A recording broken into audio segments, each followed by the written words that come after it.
Hello friends, you are watching this video on Pratyancha channel and we are watching it under a course that is entitled Poetrusic. Today I am going to be talking to you about metaphysical poets.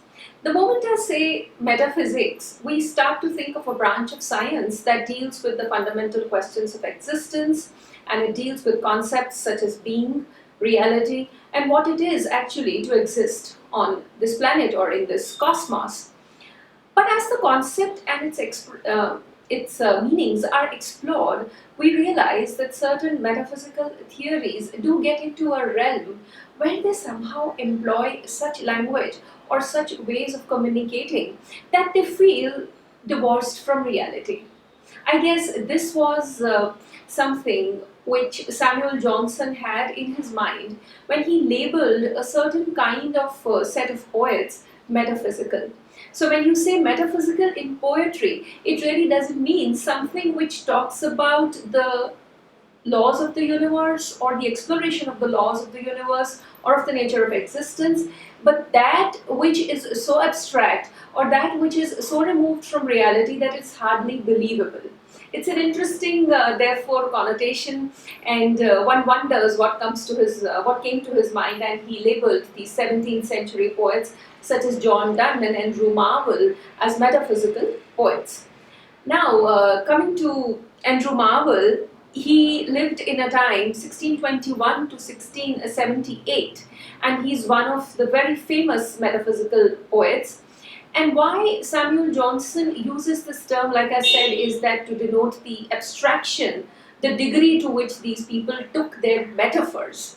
So we all know metaphor as a tool in poetry where one thing is explained with reference to another thing. So in Daffodils, William Wordsworth, to explain how beautifully the daffodils spread on the lakeside, gives the metaphor of our galaxy, the Milky Way.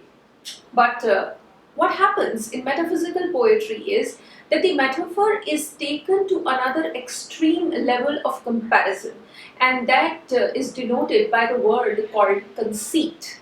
Now, conceit in everyday usage means pride, or it means something not very positive for sure. But here in metaphysical poetry, conceit is weaponry. Conceit is a tool that they use to communicate their thoughts, and what they do by way of conceit is that they will compare two unlikely things in such a way that a large amount of surprise is generated.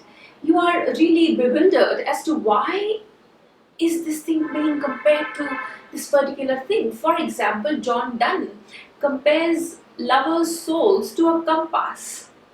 And then the beloved's eyes are compared to a sun, and the color of her lips is compared to burning embers or coal. So sometimes the metaphors are taken to such a degree of extremity that it's difficult to believe by them, and a metaphor in that sense is known as conceit. So metaphysical poetry is that which deals with conceit. Also, we looked at the time period 1621 to 1678, and roughly, like I said, that this poetry belongs to the 17th century. We are here seeing a transition between Shakespeare and the Romantics. So William Wordsworth, Coleridge, and Keats and Shelley, and these four have yet to come by. So we are seeing the transition from Shakespeare to the Romantics here in the 17th century through metaphysical poetry. And this poetry is not so much of the stuff that can be sung, but it can be recited. Much like the iambic pentameter that Shakespeare uses for his sonnets, these pieces also utilize a meter whereby it is very interesting to recite them. It is very interesting to speak them rather than to sing them. And now we'll try and get a peek into metaphysical poetry with one of the poster boy pieces of this poetry, To His Coy Mistress by Andrew Marvell. Andrew Marvell was not just a poet, he was also a politician, and he was a great friend of John Milton, and both of them lived in the same time period. They were contemporaries, and in this beautiful piece, he's telling his mistress that we are not getting too much by you being so shy, because life is going to pass us by, and if we don't seize the moment, carpe diem as they call it, seize the day, we are not going to get any further. And this is not going to help us, because you and I are finally going to grow old and we are going to die. And in graves, rarely anyone hugs. And he starts, To his coy mistress, that is the title of the piece. Had we but world enough and time, had we but world enough and time, this coyness, lady, were no crime. Then your coyness would not be any crime. If we had too much world and too much time, well, you could have been as shy as you wanted to be. We would sit down and think which way to walk and pass our long love's day. We'll sit down and think what to do, where to walk, where to spend our time together. Thou by the Indian Ganges side shouldst rubies find. And we could walk at the Ganges side and you could find some rubies there. I by the tide of Humber would complain. Humber is this estuary near England, and it is known for its tidal patterns. And he says that I would really complain that the tide is really unruly at Humber. And basically he is talking about these geographical features like the river Ganga or the estuary called Humber, and taking his concept of world and time further. So he said, had we but world enough and time. So world enough, that is, we were not limited to one geographical location, but we could go to these varying places on the face of this earth and spend our love's day. So we could one day walk alongside the estuary near in England, or we could walk alongside the Ganges in India.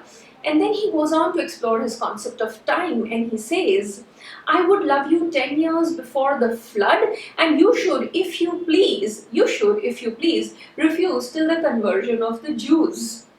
I think the reference to the flood here is the flood in which the Noah Ark story in Bible is placed. And he's saying that if we had this much expanse of time, then I could ask you for eons and you could refuse me for ages together. And then finally you could have waited for the conversion of the Jews, and then you would have said yes. So see how he is stringing geographically disparate entities and temporally far away events to convey the notion that we have a very limited time and history is long and space is far more expansive. And you should, if you please, refuse till the conversion of the Jews. My vegetable love should grow vaster than the empires and more slow. Vegetable love. We use the term vegetable or vegetating when we see something is going so very slow. And he says, if my love were to go at that pace, it would be vegetating and it would go as vast as the empires, but really slow. So time is passing exceptionally slowly, and the vastness of the space that the two of them occupy is increasing. And 100 years should go to praise thine eyes. If I had to simply praise your eyes, I think 100 years would be still less. 100 years should go to praise thine eyes, and on thy forehead gaze. And I would spend 100 years gazing on your forehead and taking in the beauty of your eyes and explaining to you how beautiful they are. 200 to adore each breast, but 30,000 to the rest, and then 30,000 to the rest of the parts of your body. Now this is what conceit is. We never think of human life in terms of these numbers. That you could say that the poets have gone on to an extent to say that I would want to look into your eyes till eternity. I want to look into your eyes till judgment day, till Qayamat. But a poet puts a number to this, and this is what the act of conceit is, that it brings some very disparate entities together, and there's a surprising element. You never tend to think that what if we had, instead of the 70, 80 odd years that we had, suppose we had 5,000 years to live, what would happen then? Or 10,000 years to live, what would happen then? And this is what is the comparison that is conceit specific in this piece. And he says that I will take 200 years to look at each of your breasts, and then 30,000 to the rest of the parts of your body. 30,000 to the rest, and age at least to every part. Every part of your body, I would want to gaze at it for at least one age. And the last age should show your heart. And the last age should show your heart. For lady, you deserve this state. For lady, you're so beautiful that you deserve this state. Nor would I love at lower rate. And my love is also of a very specific and evolved kind. I would also love at this wonderful high rate of yours, and you don't deserve anything less than this. But at my back I always hear time's winged chariot hurrying near.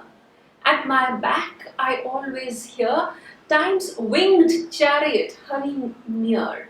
Look at how beautifully he has taken the notion of time flying away in the word winged, and the fact that it's following us as if it's leading us on, as if we are like these horses strung to this chariot, and time can crack its whip and we'll go running further. He says, constantly I see time trotting on my back, and I feel that it's passing and every moment is precious. If we don't use the now, we would not be in the next moment. Who knows?